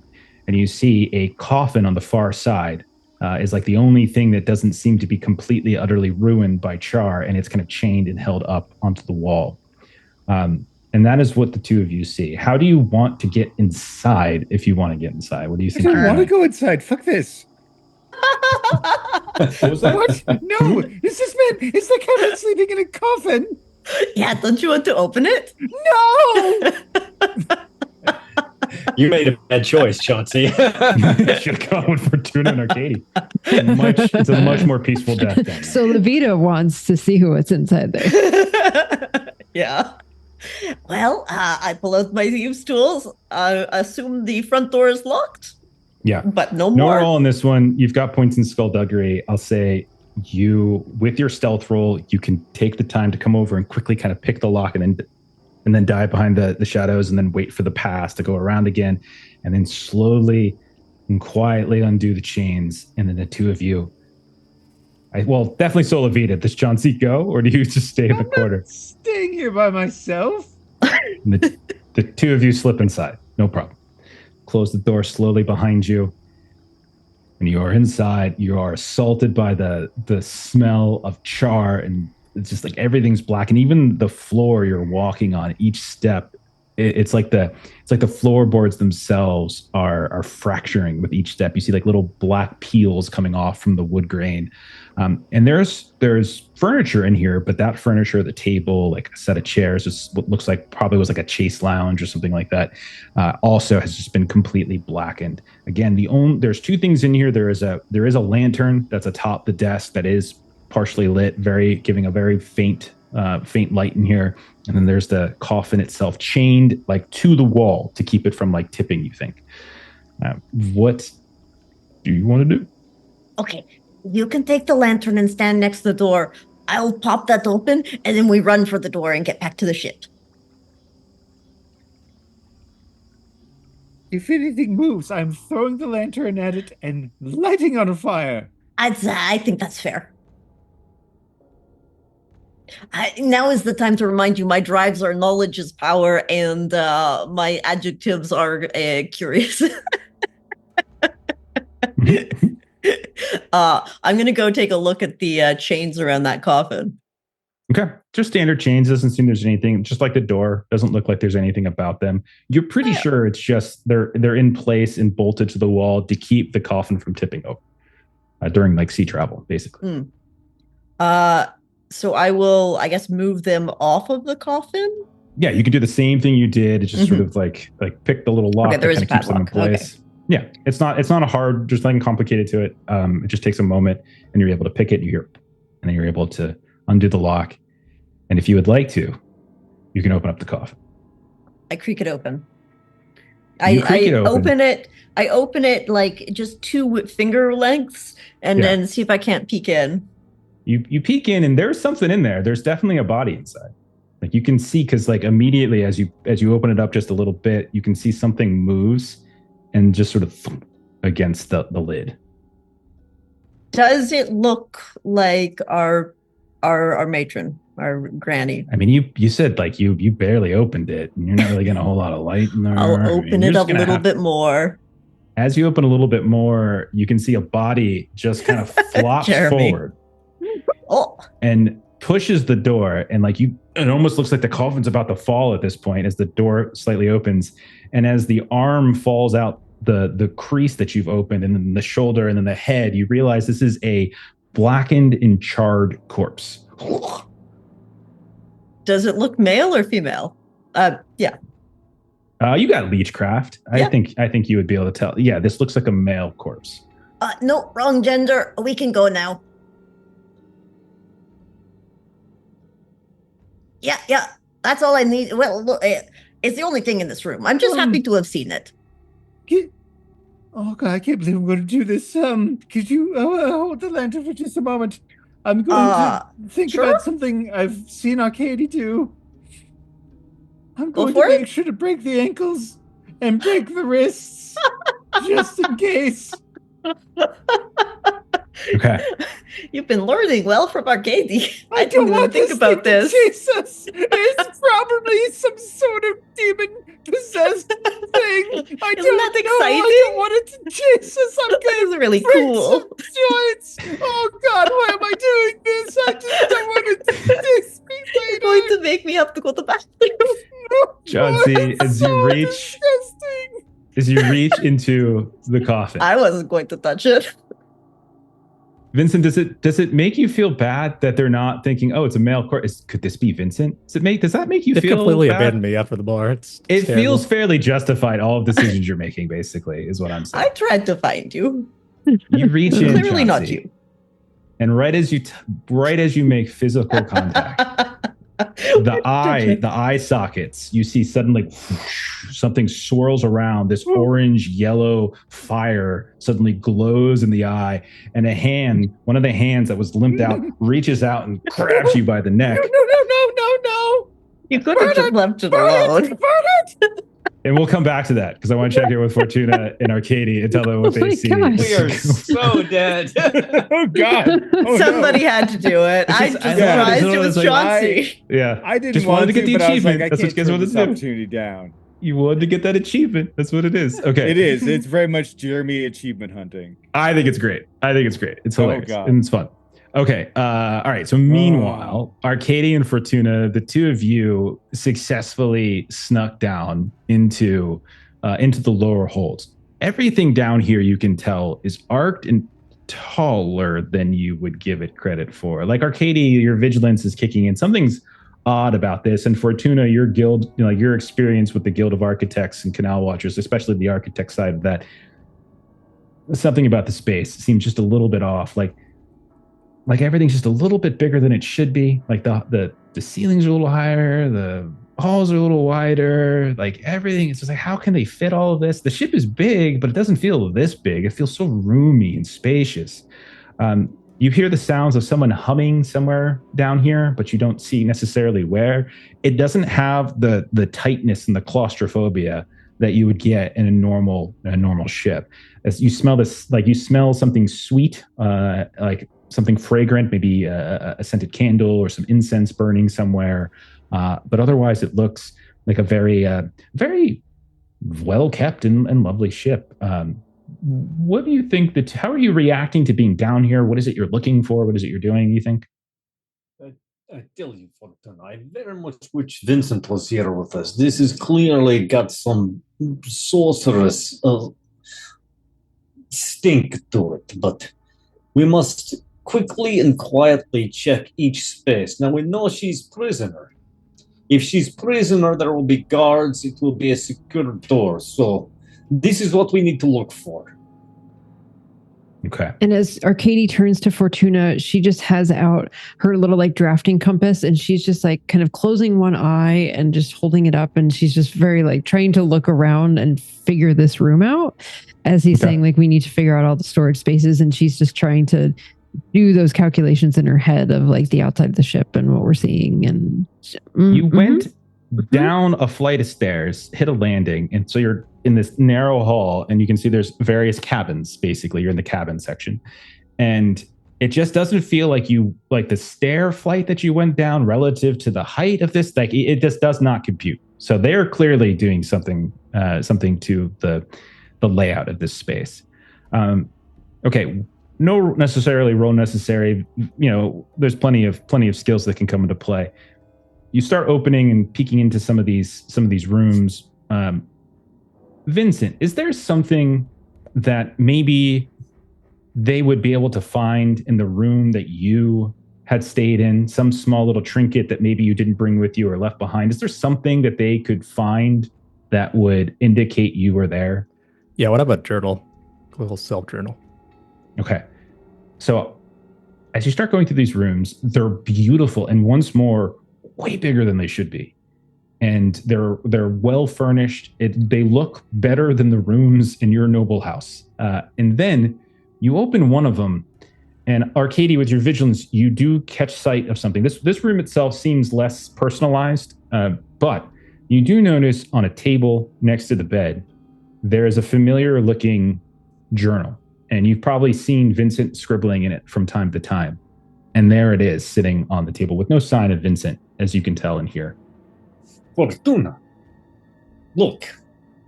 Clearly they have taken Vincent as well. Now we must rescue both. Is there anything in... Does he write in that? Did he leave anything for us? Let us see. And I'll flip towards the back of the entries, the most recent entries. Last Did you do an entry be, last night?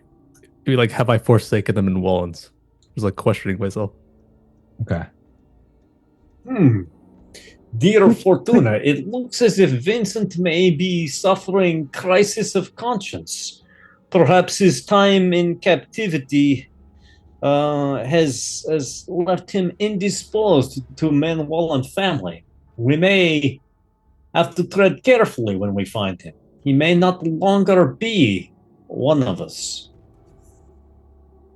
This is unacceptable. He turned his back on us? Perhaps he plays long game to try to convince them. Perhaps he is there to help us. Or perhaps these sorcerers that must be it. It's also possible they have enscrolled him somehow.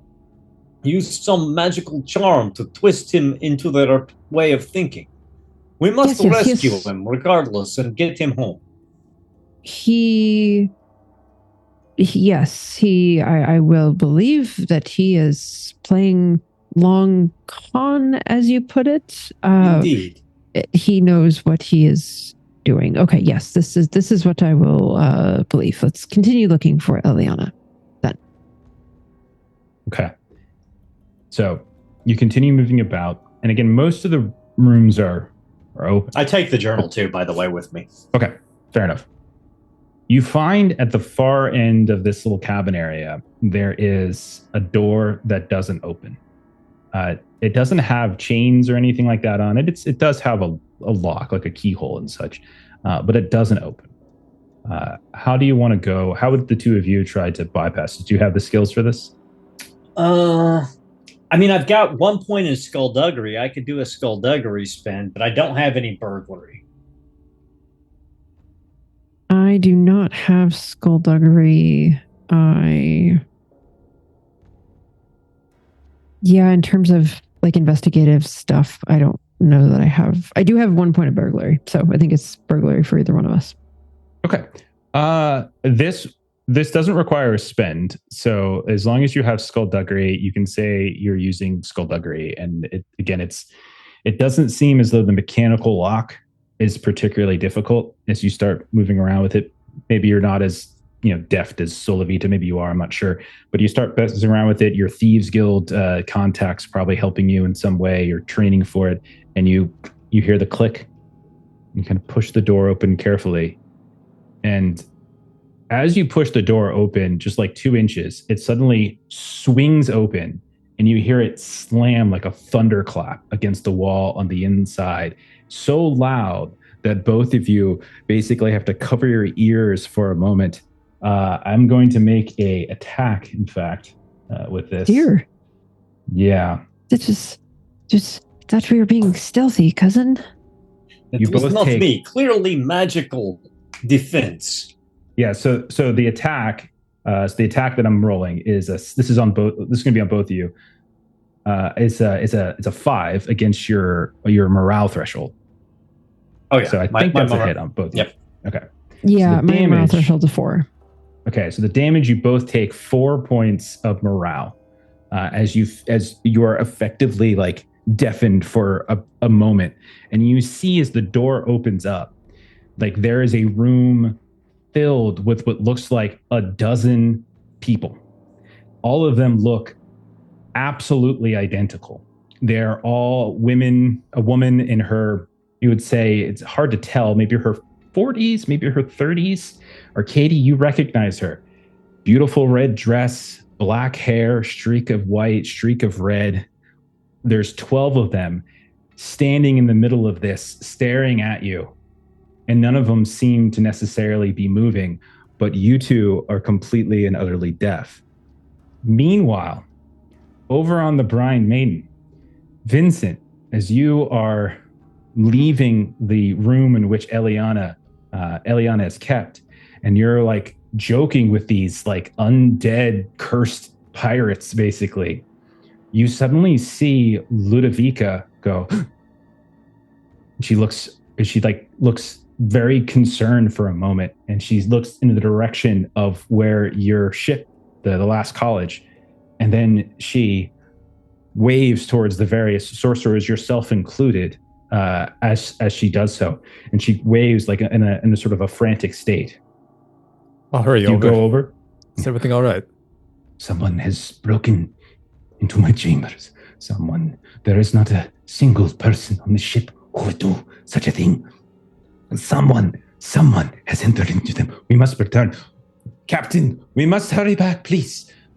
We will meet you again at dawn when we shall sail up the river. But now we must tend to business. And you can see, for the first time you've ever seen her, that like aura of calm, Vincent, seems to have somewhat fractured a bit. And she rushes to the edge and starts climbing down. Do you follow her, or do you stay around? Yeah, I'll go with her.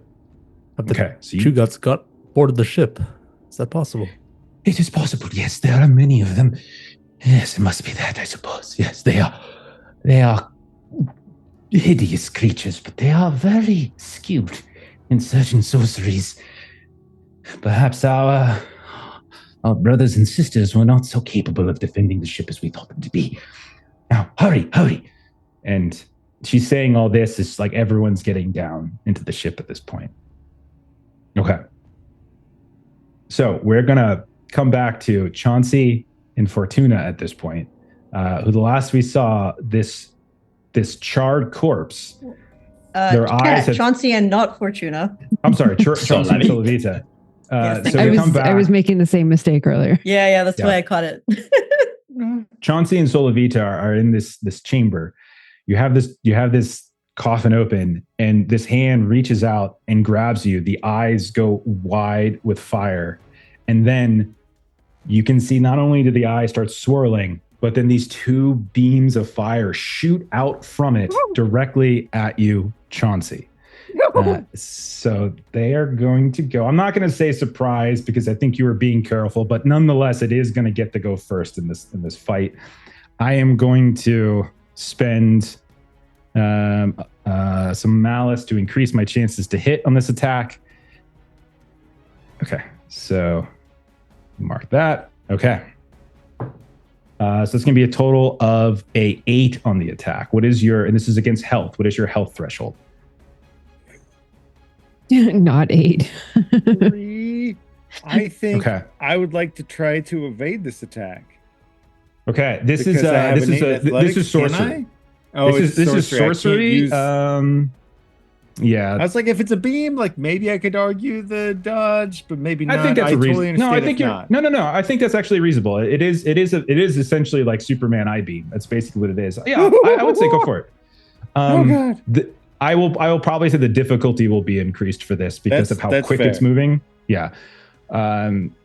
So yeah, let's go ahead and we'll say Okay. I've got to spend the point to activate the bonus effect of athletics, okay. and then so I'll have a total of 4 left over after that.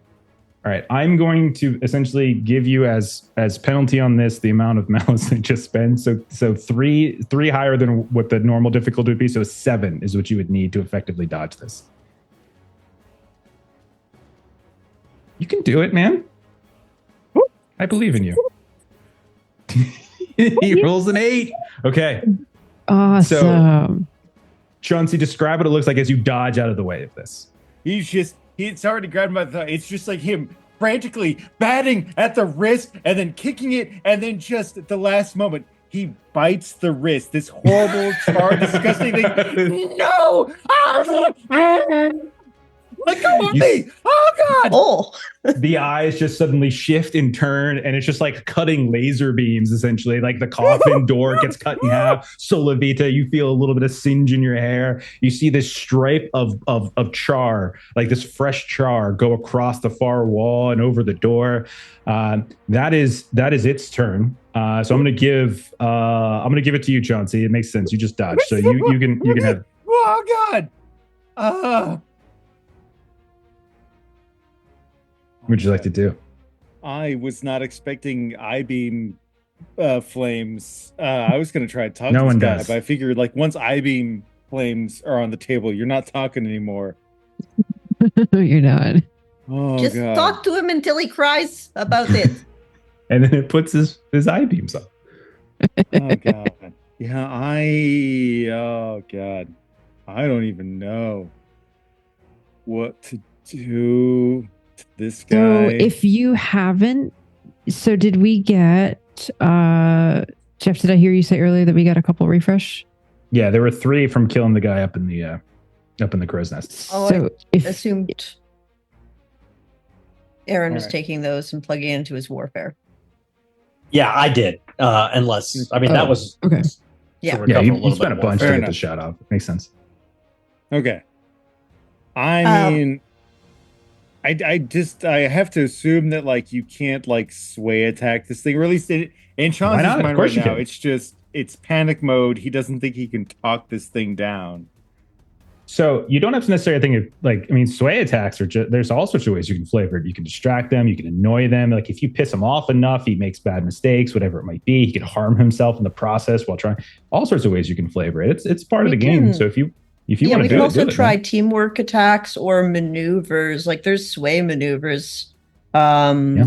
Okay. where you can just daze them. Actually, you know what? What is this system? I'm here to help you. I'm here to free you. They chained you. They bound you. Those monsters, how dare they? But I've come here to break the curse. Clearly, you weren't meant for this fate. And I'll try to charm. Oh, goodness gracious. Okay. Oh my god, if Um, this works. Okay.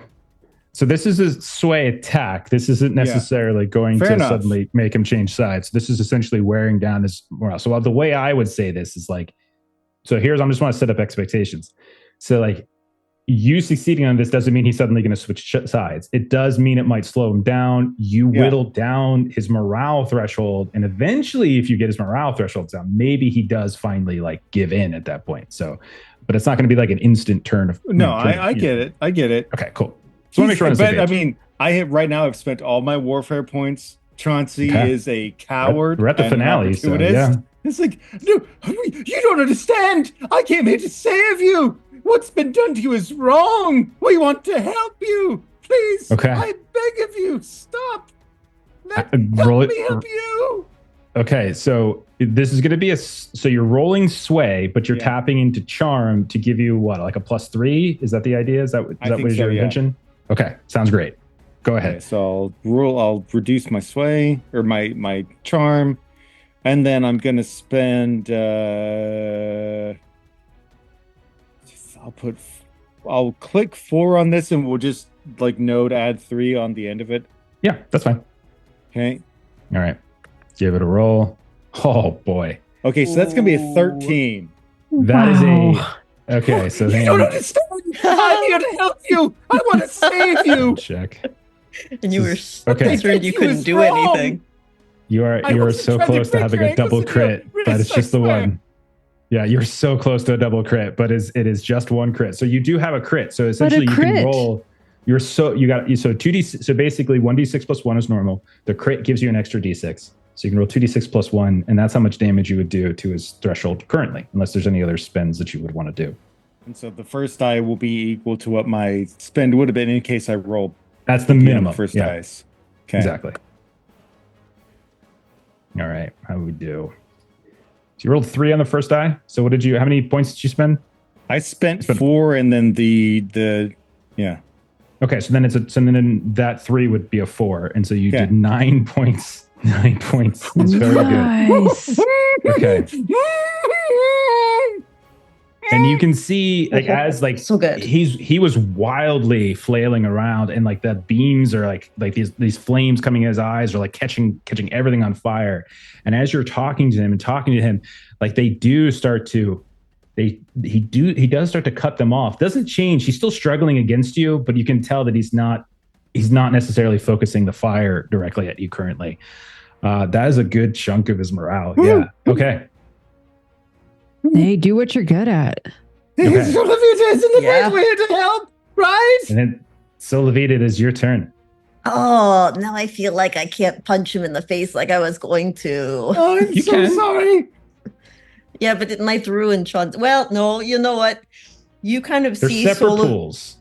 Yeah, like Yes. morale and health are separate pools. So Yes. there's that. to think I about. just wish I could hit morale as well. So Levita, you can kind of see her make fists with her hands, and then she'll like close her eyes and concentrate, and her flesh starts to turn to stone a little bit, and she's going to come in, and she's just these clearly her fingers will not move at any point in time anymore, and she's just going to straight up like pow.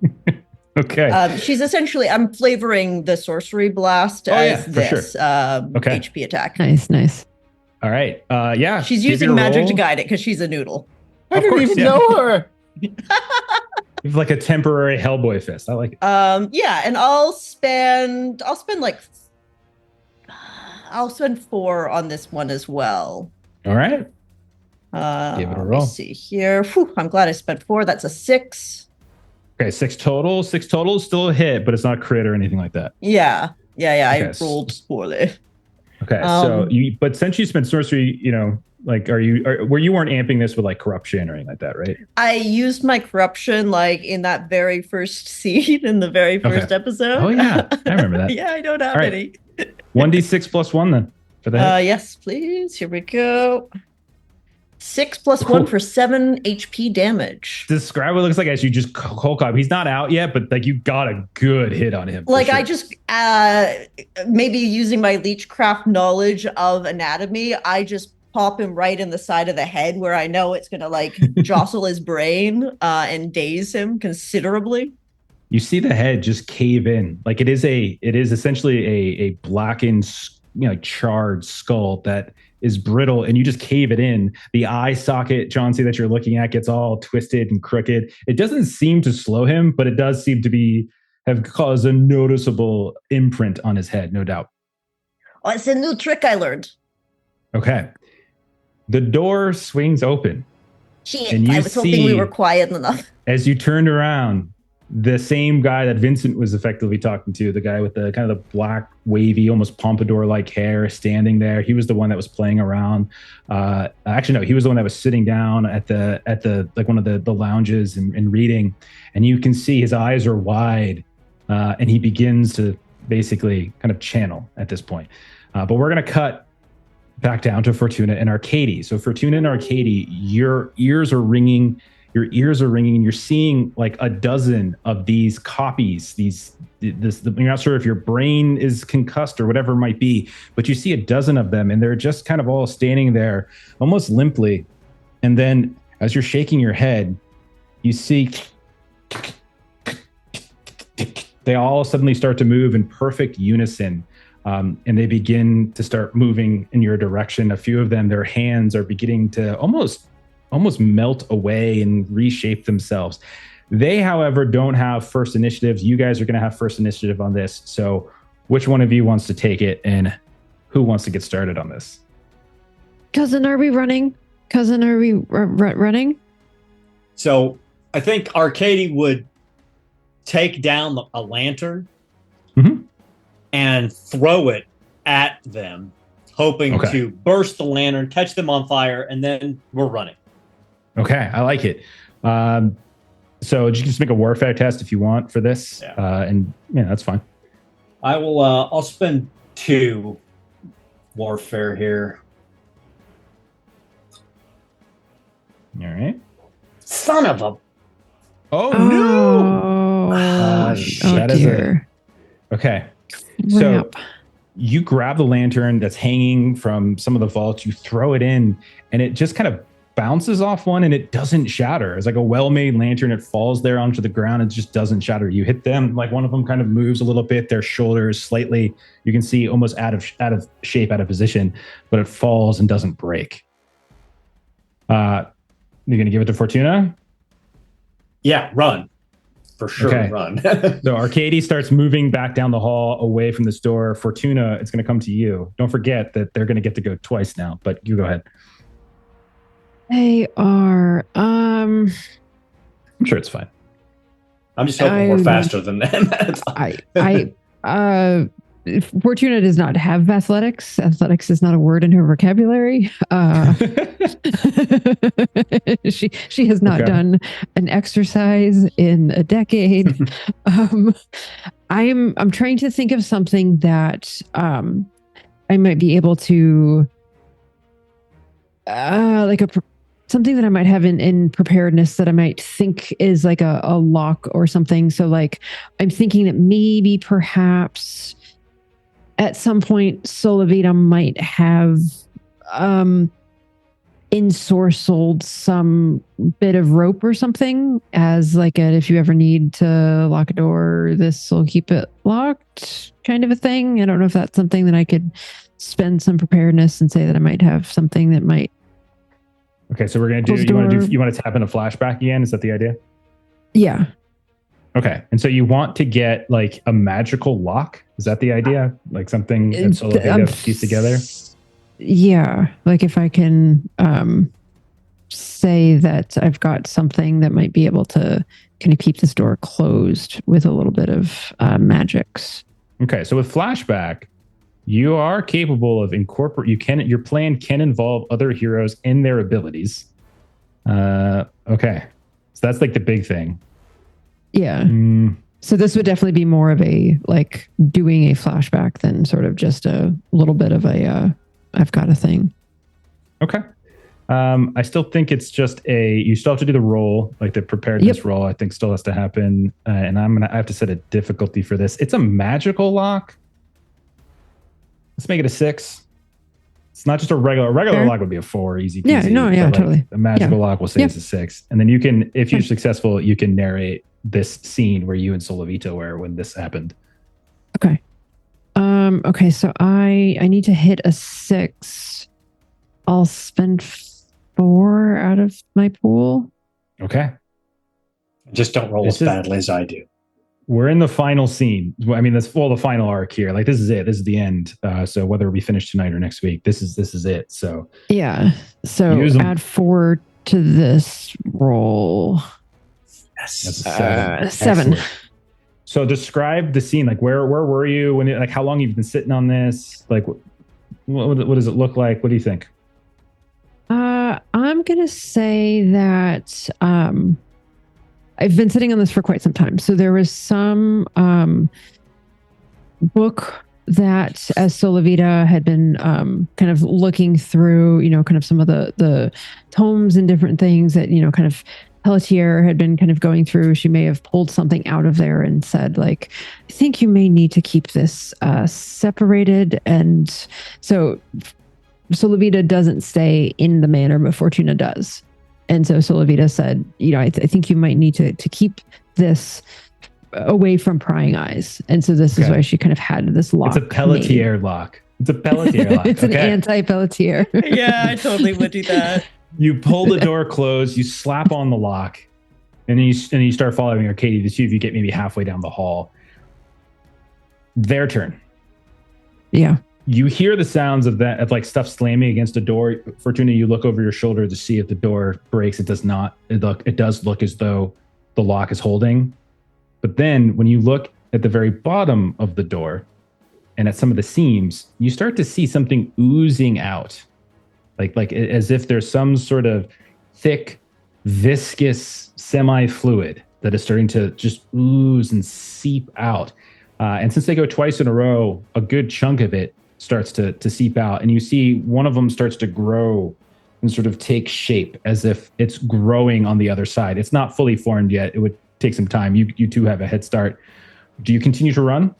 on this next turn? Are you running up to the deck, or what do you think?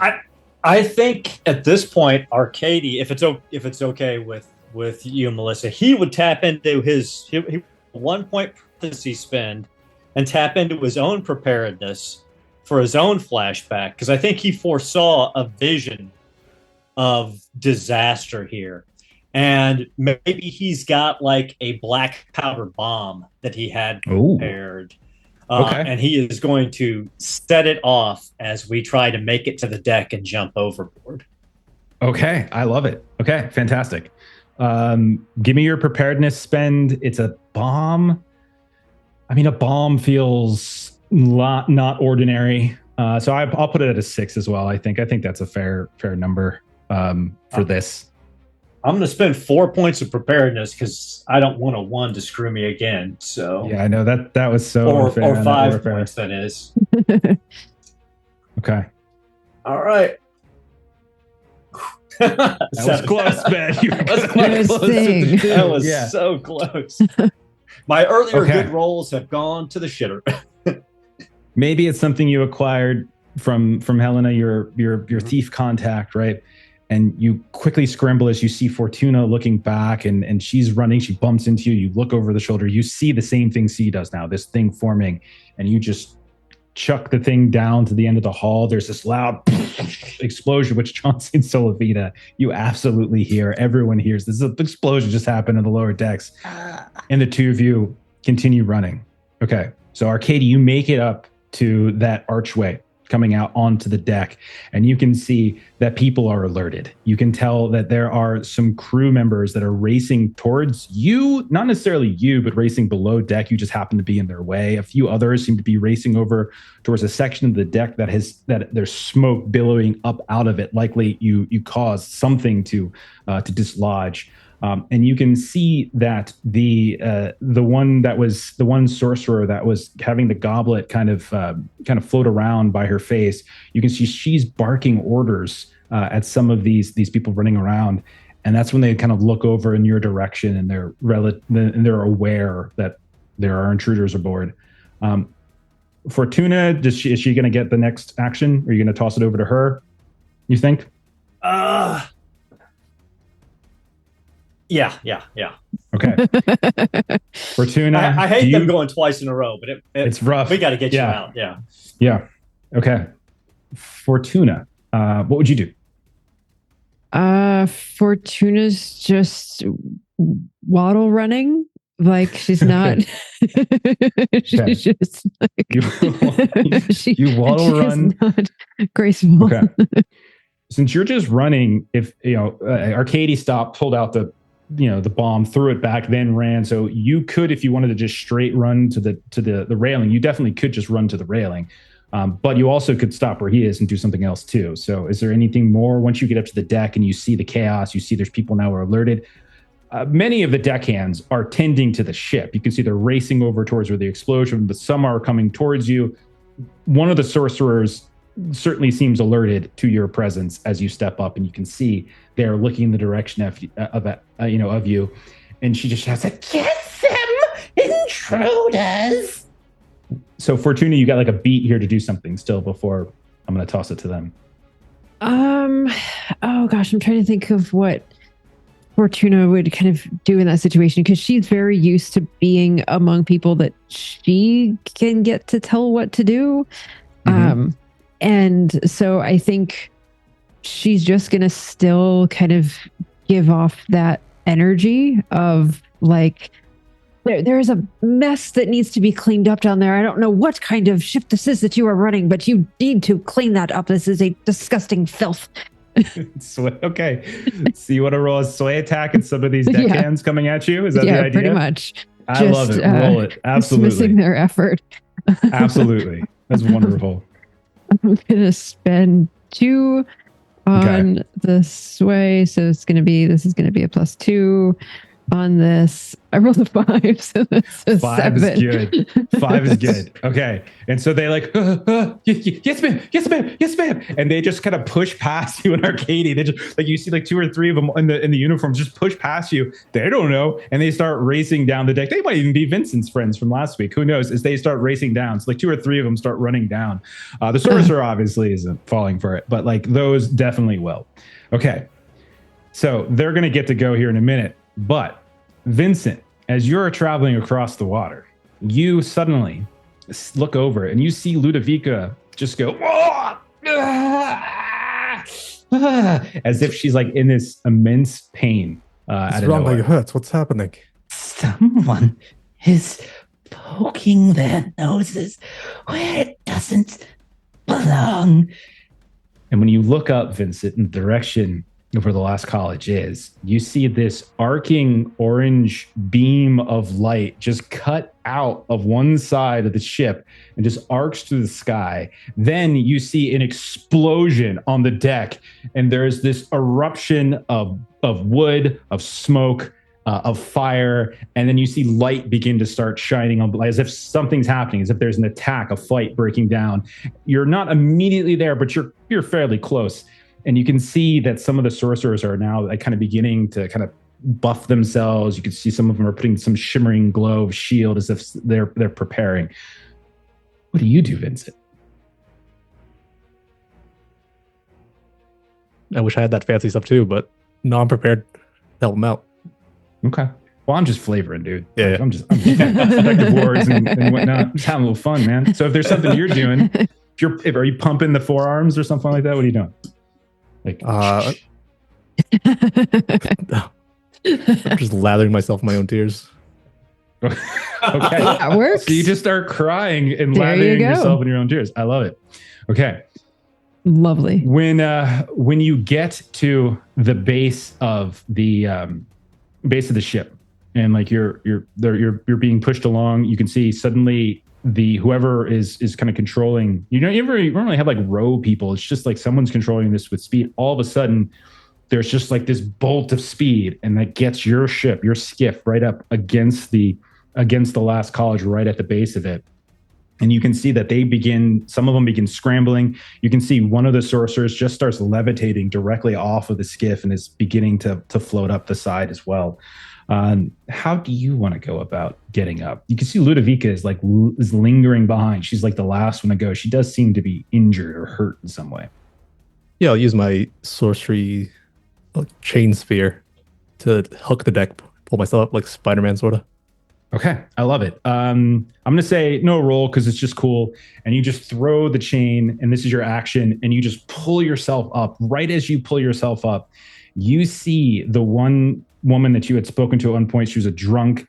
She points in the direction of as your eyes follow her point, and you can see her goblet hurls through the air.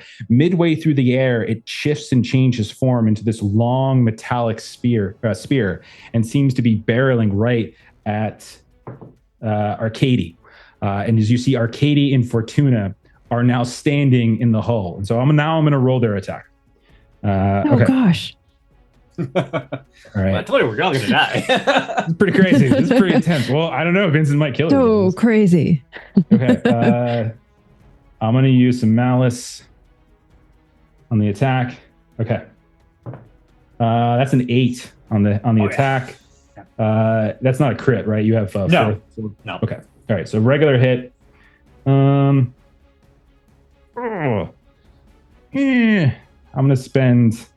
going to do extra damage.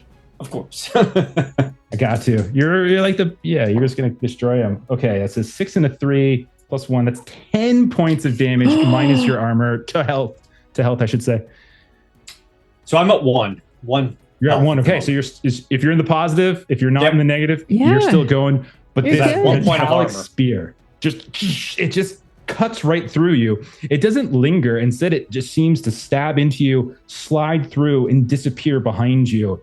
And then it looks like she seems to be conjuring yet another sphere of metal in her hand. She's then going to give her attack. The next person, which is her bodyguard, will be next to her, and he just pulls out his sword and he starts charging down towards, I'll say Fortuna this time, since it's only fair. And so Fortuna, he's going to make a swing at you. I have just rolled so many 6s. I feel bad, but not really. That's a 7. That's a 7 against your health. So Fortuna will go to -1 because she's got no 7 to hit. I have to roll damage, so I'm just checking to see if there's anything else I wanted to do with him. All right, I'll just gonna roll damage flat with him. He doesn't have a ton. All right, so it's gonna be 5 points of damage to you. Okay, then like Arkadiy, I am still up with I'm still in the positive at 1. Okay, so that is happening. We cut back towards the headmaster's office where we see standing in the doorway the black pompadour of Vincent's friend from last session. You can see he starts swirling and swarming something around, and you can see manifesting in front of him. It's just, you're not entirely sure. It just looks like rocks or dirt or something of some kind. And he starts swirling, and then he's going to hurl it at Chauncey or Solavita. It's going to be Solavita. So he's going to make a test. I will spend. You left them all the health with me. I checked your character sheet. All right. Yeah, sure. Sorry, I see 2 on the attack. Sorry. I know you're not sorry. I can see you. Don't forget, by the way, you guys all have spends and stuff you could do sometimes to increase your grit, to increase your thresholds and stuff like that. So make sure you tap into that. I think people that have trustworthy can use that if you've got anything to spend. There's one people know. That's a 5. Yeah, that's a 5. So essentially he hurls what looks like a series of like gems and stones at you. And I'm going to use 3 more points of malice to tap into extra damage. Okay. That's going to be 9 points at Solavita as she is peppered with basically gem-like hail. -4. Okay. You need to make a roll immediately. So let me pull that back up. Okay. So when you get to negative, you have to immediately make a difficulty 4 health test to stay conscious. And this is when you're between -1 and -5. Remember that you can spend health if you wanted wouldn't spend more than 1 to boost this like a normal roll to give you like a +1 to the roll. And then obviously you can spend like other points, other investigative points and things like that if you wanted to. Yeah. Well, I can't spend health because I don't have health. So I would be spending. No. You can spend. It's a weird thing, but you're at -4. Yeah. You could conceivably spend 1 health to go to -5. But and still over be within that -5 is window. bad news. Yeah. So yeah, you don't want to go to -6, but to -5, you're probably okay. Okay. But that would give you a +1 if you wanted it. And sorry, remind me, it's the investigative abilities I could spend to get like a bonus on those, right? So yeah, there's a couple different things that you could potentially do if we like wind it back for a little bit. Like you could do things like most of us saying, you could increase grit's not going to help you in this case because this is targeting your health. Yeah. But you could do I don't think I can increase my health threshold. I don't think I have the right stats for that. Okay. So you could then just but to boost the roll to stay conscious, I can use an investigative ability. So, let me cycle it back. If on the attack you could have spent 1 investigative point to gain +3 to your health or morale threshold for 1 attack. So if you wanted to, Solavita, we can walk back before the damage. I'm fine with that.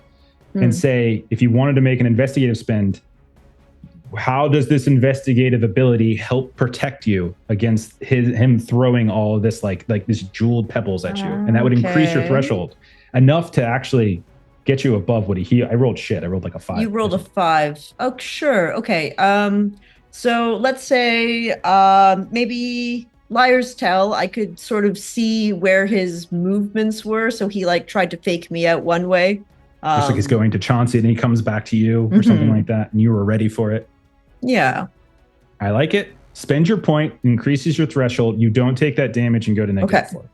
All right. Which brings me back up to, I think I was at 5. Yes. Okay. So let's reset this for a second. We have battles on multiple fronts. Okay. So in the charred headmaster's room, the headmaster has been attacked both physically and morale-wise, by both Chauncey and Solovita. There's now a sorcerer in the room with you that has just gone. And the two of you are in this room together. Out on the deck, Vincent, you've just arrived, and so have two other sorcerers, one of whom is in the process of levitating up. The other one is already, the other one up here is already casting spells at Arkadiy. Ludovica hasn't left the skiff as far as you know, Vincent, and there is a bodyguard that is swinging at Fortuna. There is a whole mess load of stuff going on. I want to give Chauncey and Solovita another round before we call it for the night. So Chauncey or Solovita, we're going to start a new round. Solovita, you go, because I just attacked you. I was going to say Chauncey. Oh, Solovita is going to yell at Chauncey, take care of the charred dude. I'm going to deal with this. And she is, my camera. Oh, that's fine. That's fine. She is going to, she wants to use a +1 on this roll from the drive, never bend the knee for the unworthy, because she doesn't think this person is worth her time. And then can I also use 5 points from the audience to refresh an investigative ability? If you haven't used it once per adventure. I have not used it yet. I've been holding on to it for an opportune moment. And shocker, I'm going to bring 1 point of corruption back. There we go. That's a good idea. Yes. Hey, you're outside of Eversing. Knock yourself out. Yeah. I also know that I can do external corruption instead of internal corruption because we're outside of Eversing. Oh, I came back into focus. So that is exactly the plan. I am going to spend corruption on my +4. I'm going to dump my remaining 3 points and the +1 from the drive into my test. I've got those stone fists, and I'm just going to aim straight through his cute little rock shield, and into his face. Okay, so you're going towards the sorcerer at the door? Yeah. Okay, absolutely. Yeah, we need to be able to get out of here. Okay, for sure. All right, give it a roll.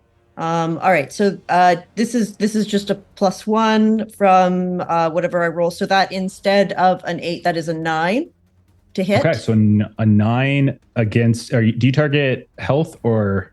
I do target health, and then I'm spending. That's a crit.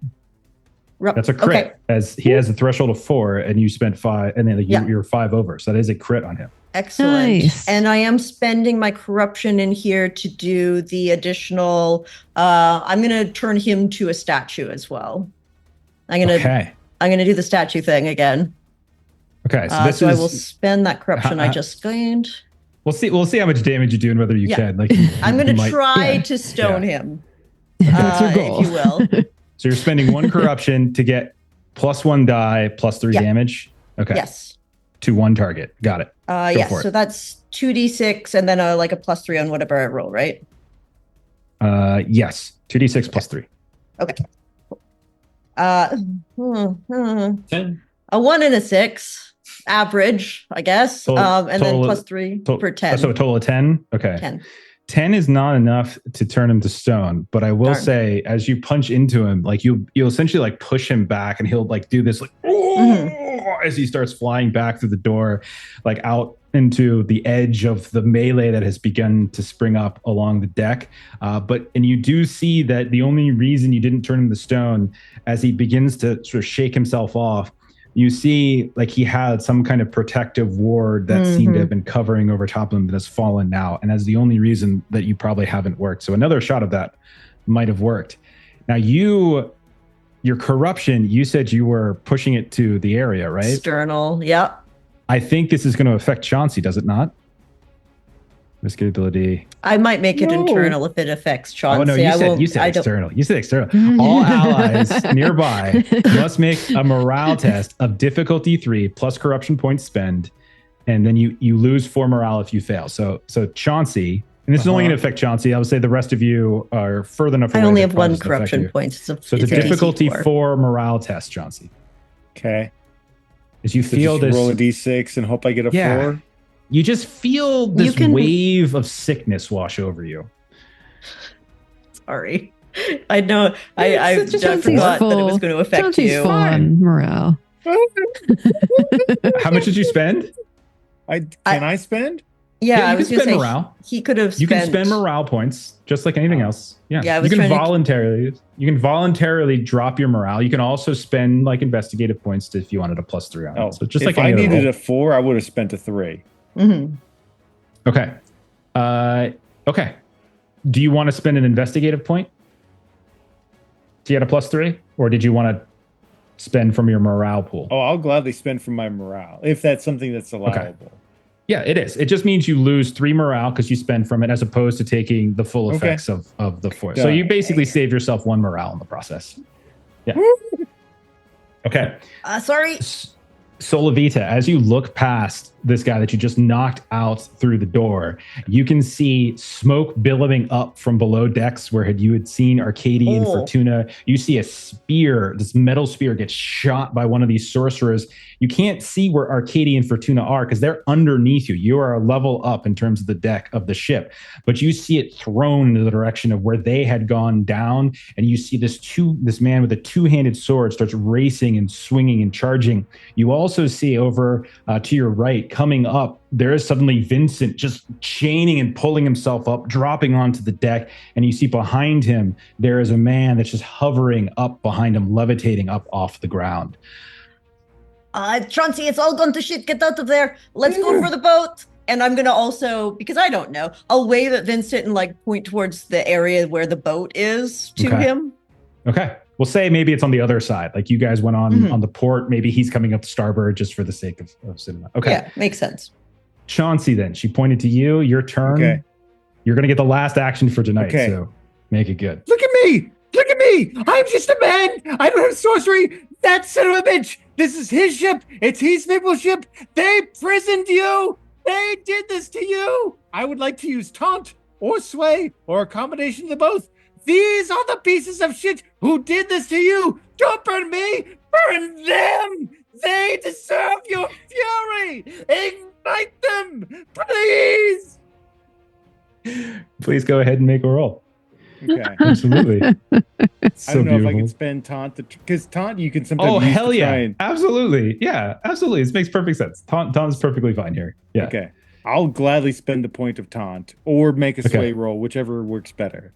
Well, no. It's you're spending taunt, and you still have to make a sway roll. You're spending taunt to get a bonus on that roll. Perfect. You're getting a +3 to your roll. Okay. I'm going to spend the last sway because this is Chauncey just hitting bottom barrel. So we'll add a +3 to the end of this. Okay. So we'll get a 6.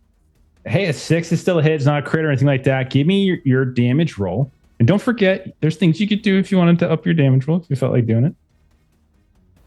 I don't know exactly what I would do to up my damage roll, but... You'd spend an investigative point to get another dice. Yeah. Exactly. Yep. Do what I did really with sure the health, what else but I could for... spend. You could spend another point from taunt if you still have any more left. I don't. I You only have can the one you in can also taunt. do the 5 if you done your 5-4 yet from the audience dice. Yeah. If you 5 haven't for one. refreshed one this adventure I have yet. not. Well, It's let's now do the it time to do then. it.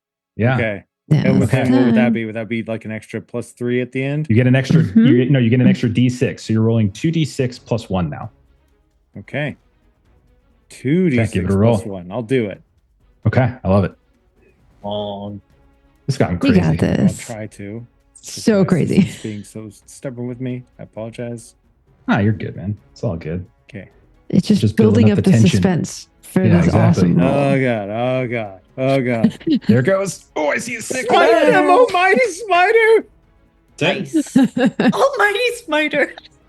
Chauncey, as you They hear did this to you, Solavita not me. telling you to I'm helping run and you. run, he reaches and he just sort of throws you off of him, and you see this corpse, this charred corpse, just start moving out of the coffin. Each step you can see this little radiation of heat and fire along the boards, like it's burning and burning each way. And like the mage, the sorcerer that Solavita had kind of knocked out of the office is kind of coming to, and you see his eyes go wide.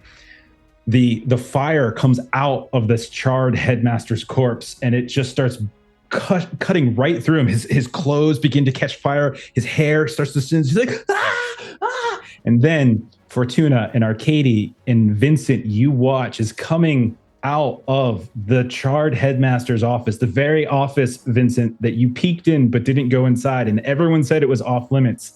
You see a blackened, charred corpse come out of the door, push away the now charred dead body of your one friend that you had talked to last time, and begin hurling and raining down fire on the deck of the last college. And that's where we're going to end for tonight, and we're going to pick up next week with the finale, and we'll see who lives. This is pretty intense. Oh my gosh. Okay. Wow. Awesome. So good. You nailed it, dude. Like, you got it right on the button too. You got him down right on the button for his total. He's a formidable Chauncey. That's awesome. Like, I mean, he's raining fire on everyone. So Yeah. I don't know. As long as it's not my direction, I don't It's care. not you, and it's not Solavita. So hell, who knows what's gonna And happen. honestly, Chauncey and I have the best chance of survival at this point, probably. Now you do. We're right next to the rail. I'm going right over. I'd rather be in swamp water than.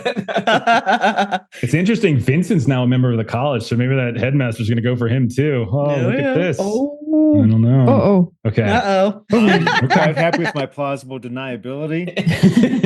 Yeah. What me? I totally appreciate Oh, Solavita's like, Vincent, over here. Mhm. Hey, we found you. Oh, Let's good. go. We found you. Look at you.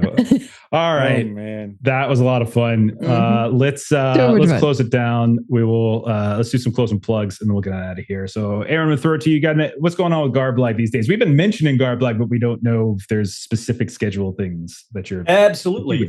So next Tuesday, definitely come check out the Garblag Games YouTube channel. Pete is I believe wrapped up Hyperborea this week, but is confirmed that he's going to stay in the GM seat and start up another game. So maybe starting on Tuesday. If you want to know for sure, definitely check out the Discord channel. Go check out Gartopia and take a look at the schedule there. However, on Thursday we will be starting where Ben will be running us through a floating city / Atlantis kind of mega city. So awesome. I believe we'll be doing character and crew creation on Thursday and then jumping into the action after that. So it should be fun. Awesome. Very cool. Very cool.